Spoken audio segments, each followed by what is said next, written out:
Hello and welcome back. Today we are going to be making the Witcher chicken and sauce with roasted potatoes and green beans. As those ingredients scroll across, we're going to start with our potato and green beans and then move into our chicken and gravy. First, we're going to go ahead and cut our potatoes so they're all about the same size.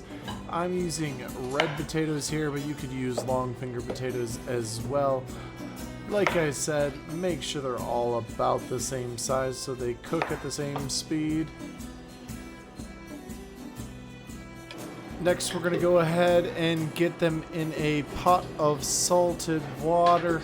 It is important that you add salt to this step. It'll help in your final process.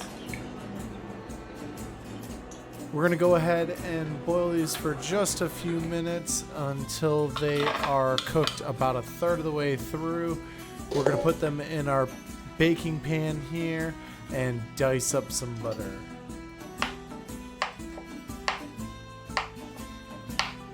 Once this butter is cut, we will go ahead and place it throughout the pan evenly so that way when it melts, it coats everything. You can also replace the butter with olive oil or even canola oil. That way it can reduce some of those fats and make it a little healthier.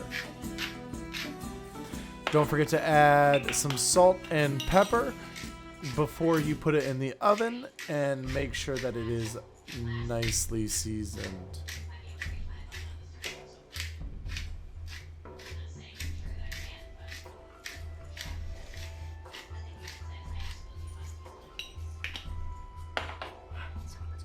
We are going to go ahead and put that in the oven at about 375 degrees Fahrenheit for just a few minutes. Make sure that they are cooked now about 2/3 of the way through before we add our green beans.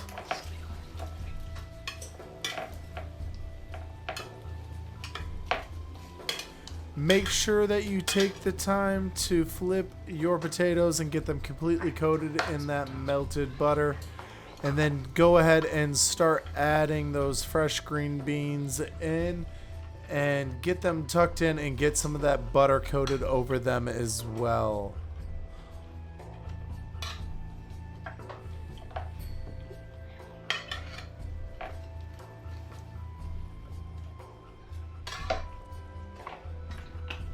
Once you get those coated in butter, you're going to go ahead and add yourself a little bit extra pepper. Make sure that all of those green beans are seasoned as well.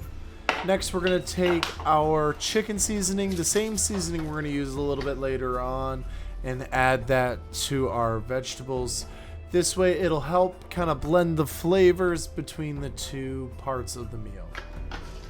Once that's done roasting in the oven at about 375 for 20 minutes, we're going to go ahead and set that to the side as we get started on our chicken and Worcestershire sauce.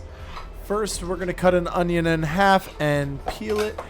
And then guys, just like in last week's video, make sure to save those scraps so you can make an excellent vegetable stock.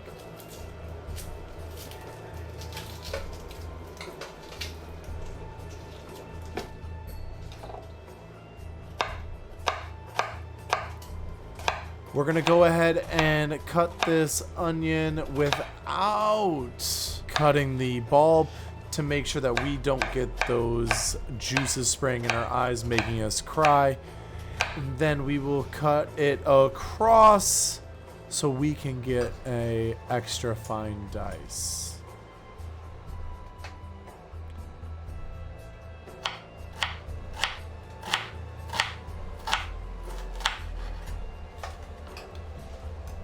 One more time here.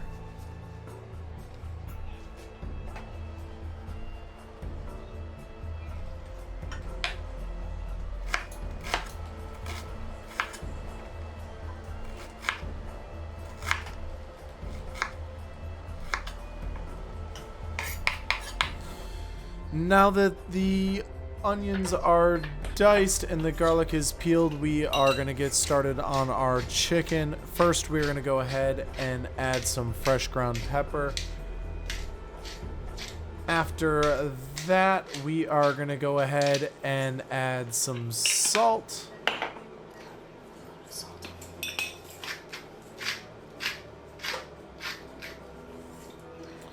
And finally, our chicken seasoning. This is the same seasoning that we used on our potatoes and green beans.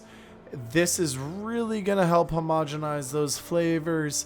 And the best part is, guys, this is a local seasoning. Guys, use any chicken seasoning you want. Really, any seasoning you want. You can make it yourself or you can buy one. Either is fine. Next, we're going to go ahead and add some neutral cooking oil to our very hot cast iron pan. Today I am using some canola oil. We're just going to make sure that this is completely coated so we don't have our chicken sticking to the pan.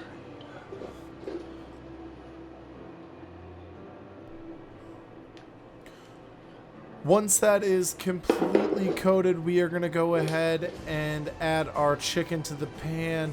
We're going to add that seasoning side down. Now, guys, don't do as I do as I say. Start by adding the chicken at the nearest side to you and laying the farthest side at the end.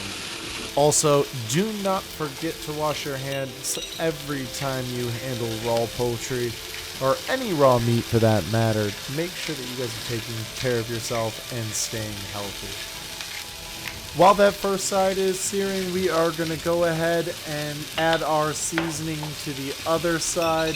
Get that pepper in, next our salt, and finally our chicken seasoning. Now, guys, I got this chicken seasoning while I was in the Grand Caymans. I got a free cruise. I was very excited. And was able to pick this up from a local chef down there. Now, guys, you can do the same with your local areas. Make sure that you guys get your individual flair. It really does make a difference and makes your recipe unique. Another unique way to add a wonderful flair to your recipe is once we get to that gravy step, add a little bit of spirits to it. But right now, we're just adding spirits to ourselves as we flip this amazingly seared chicken breast over to get a wonderful sear on the other side. Now, with these high temperatures, don't worry about cooking the chicken breast all the way through. We're just worried about getting a sear. We'll go ahead and cook these off the rest of the way in the oven later on. Now, as we are about halfway through, make sure to grab a beer, put on some amazing music, and find a wonderful person to share this meal with, because this is going to be a dish fit for a witcher and royalty. As you can see here, we have a wonderful golden crust on each side of our chicken, so we're going to go ahead and pull these out of the cast iron.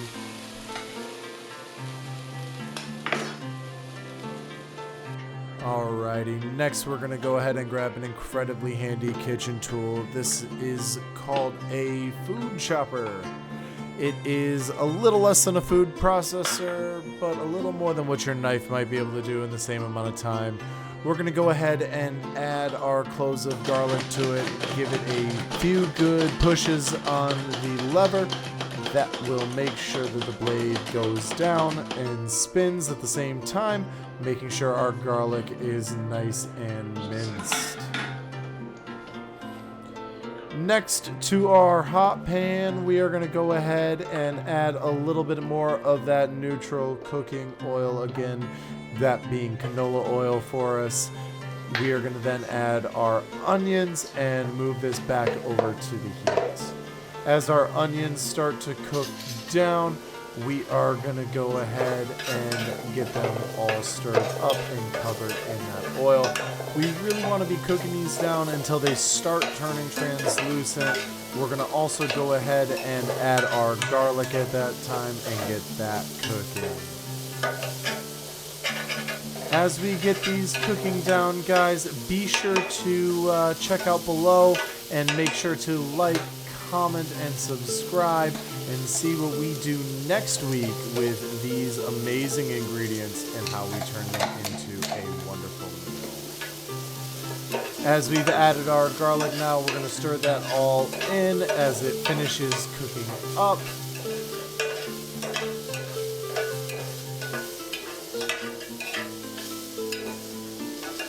As the onions and garlic finish cooking, we're going to go ahead and push that off to the side.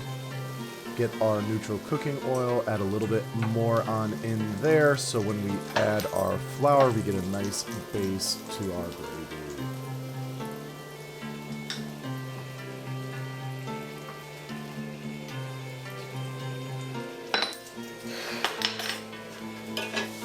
As we mix this together, we really want to make sure that that flour gets homogenized and coats all of the onions and garlic. That will make it a little bit easier when you add your stock for it to become smooth and silky.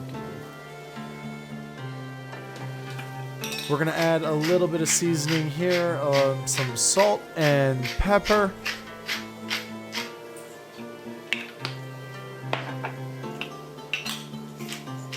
Also, adding the pepper to a hot pan is going to help toast those peppercorns a little bit and really release some of those flavors.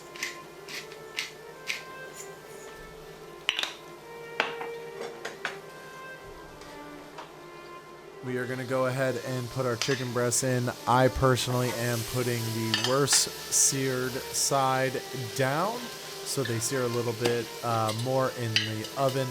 Next, we're going to go ahead and add our vegetable stock. This is the vegetable stock we made in our video last week. This is a quintessential staple to so many recipes. Go back and watch that video, and trust me, everyone, this will be a wonderful addition to any recipe that you make. Now we're going to go ahead and mix everything up. That flour is going to start dissolving into that stock and help make the base of our gravy. Now that that has been in the oven at 325 degrees Fahrenheit for about 15 minutes, we're going to go ahead and take our chicken out and start making our gravy. Now guys, making gravy is one of my favorite things. There are a lot of ways to do it. You can do a flour base, you can do a corn starch base, you can do all sorts of different things. The way that I'm doing it here, it is not going to be the most homogenized because I'm adding a little bit of flour after the cooking process. But it is not a big deal because we are going to go ahead and strain this off later. The really important part is making sure that all the flour you did add goes ahead and cooks down.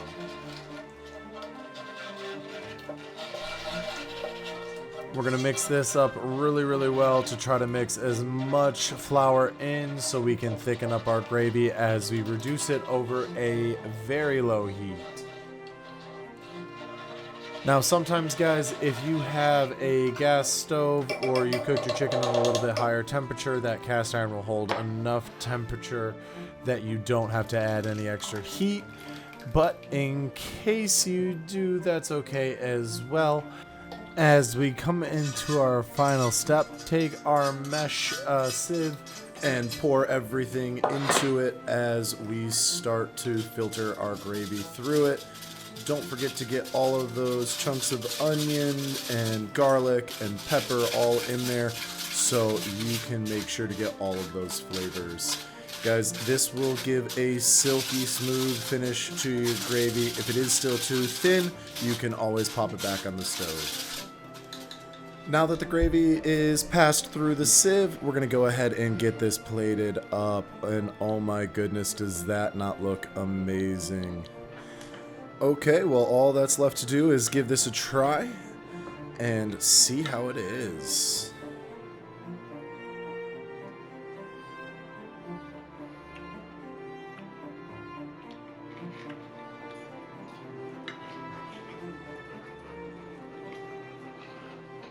Now guys, the chicken is juicy, the potatoes and green beans are cooked perfectly, and the gravy is amazing. This is definitely a new staple in my household. Also, don't forget to follow us on Twitch. We stream Sunday through Wednesdays, 5 p.m. Central Standard Time. We do everything from cosplays to roleplay games. And most of all, guys, don't forget that we do have those scare alerts. Get an entry. So,